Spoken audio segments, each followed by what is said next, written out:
Gravity retaining walls are so named because the weight of the system is what holds it in place. At Brine Masonry, we refer to segmental retaining walls that utilise aggregate or no fines concrete behind the retaining wall units as gravity retaining walls. The construction of these walls is a relatively simple process, so long as care is taken to ensure each step is completed correctly. The provided cut should be checked to make sure the base and rear of the cut have been accurately cut to the designated foundation and infill material zone requirements. A foundation replacement zone, where required, is provided by installing a zone of compacted road-based material to the underside of the wall foundation to the specified dimensions. The levelling pad, which is generally a 20 MPa concrete in gravity walls, is installed to the specified dimensions atop natural ground or the foundation replacement zone. The level of the levelling pad is checked to ensure compliance with the site requirements and to ensure all steps in the foundation accurately reflect the step in the blockwork. The concrete levelling pad is then screeded to provide a level surface upon which the blocks can be laid.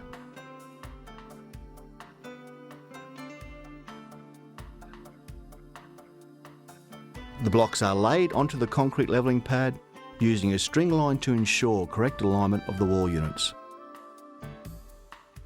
Where a step in the foundation occurs, it is good practice to key the retaining wall unit into the step for additional strength.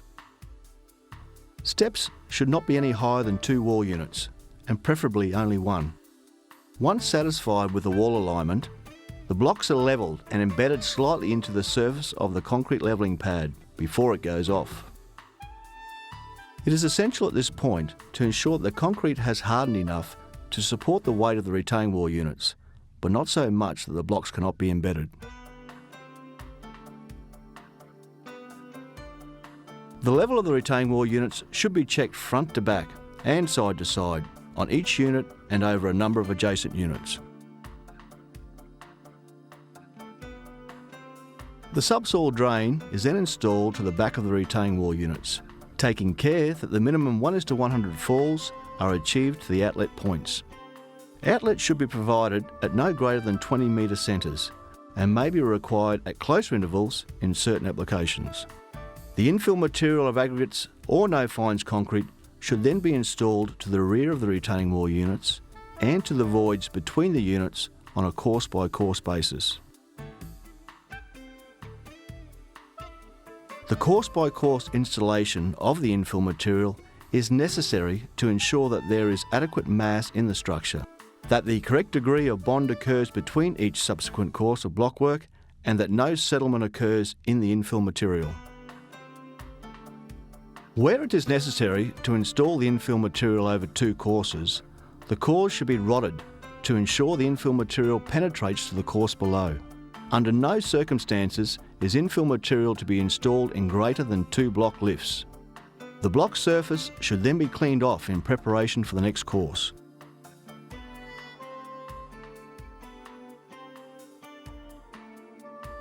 This process should be completed course by course until the wall has been constructed to its full height. The level and the alignment of the units should also be checked at each course. The PVC sleeves that can be seen standing behind the concrete levelling pad are used to house fence posts following construction of the wall. This allows fencing contractors to install their fence posts to an adequate design depth without having any adverse effects on the installation of the wall.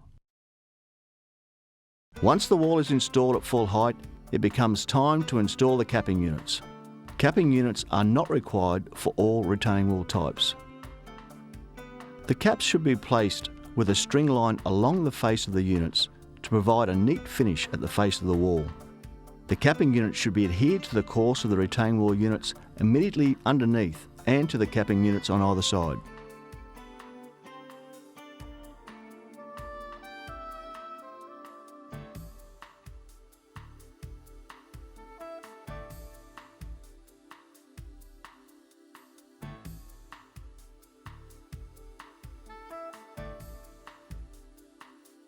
Geogrid reinforced retaining walls are so named because the mass of the Geogrid reinforced soil block behind the retaining wall units holds everything in place. The process for installation of the foundation and retaining wall units remains as previously shown in the gravity wall process. The work required to install the reinforced soil block is detailed in this DVD. The sequence is determined by the stage of construction you are at and may vary to what is shown here. A level working surface should be used at all times for ease of construction and safety. The Geogrid reinforcement should be supplied to the grade and length as detailed on the certified design documentation. The grid is installed at the appropriate course of blockwork to within 25mm of the face of the retaining wall units. The Geogrid is held in place at the wall face by the weight of the retaining wall units and aggregate core fill. The grid should extend from the back of the retaining wall units so that it is totally level and has no voids underneath. You can see a black strip being installed to the rear of the wall units. These are shims. Shims are often used during installation of grid reinforced walls to assist in maintaining the correct setback of the retaining wall units.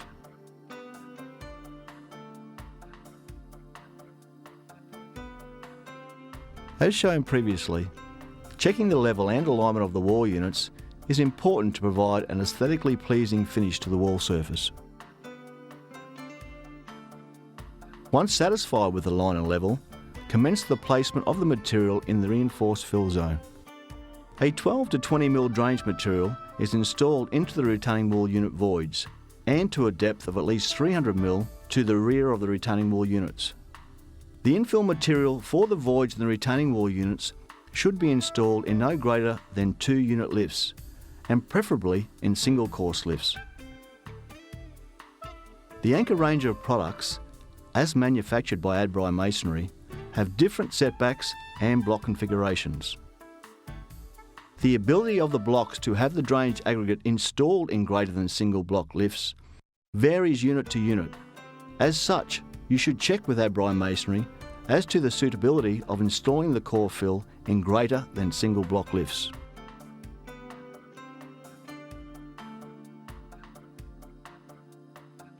The Geogrid reinforcement should be pulled flat and taut at the back of the retaining wall units, ensuring no voids occur between the underside of the Geogrid and the compacted fill material.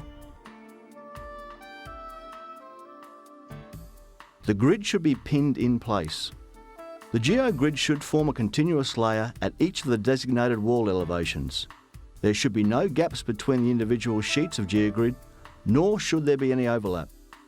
The fill material is placed over the top of the Geogrid reinforcement, ensuring no vehicles operate on top of the grid. The fill material is to be placed and compacted in layers no deeper than the height of a single retaining wall unit. A granular fill material should be used for this type of construction. Clay fills should be avoided. Any deficit in the level of the drainage column should be fixed at this time. When the backfill material is placed and levelled at the rear of the wall units, compaction can begin. The fill material should be compacted to the designated degree of compaction using equipment which operates parallel to the wall face. The compaction should commence immediately behind the wall units and work outwards to prevent pressure from being exerted on the wall face. No machinery greater than 1500 kilograms should operate within 1.5 metres of the rear of the wall units. Therefore, it is necessary to have access to more than one piece of compaction equipment. When finishing the wall, a lower permeability layer should be installed at the top of the fill material and the drainage column. This is used to minimise water penetration into the grid reinforced soil block.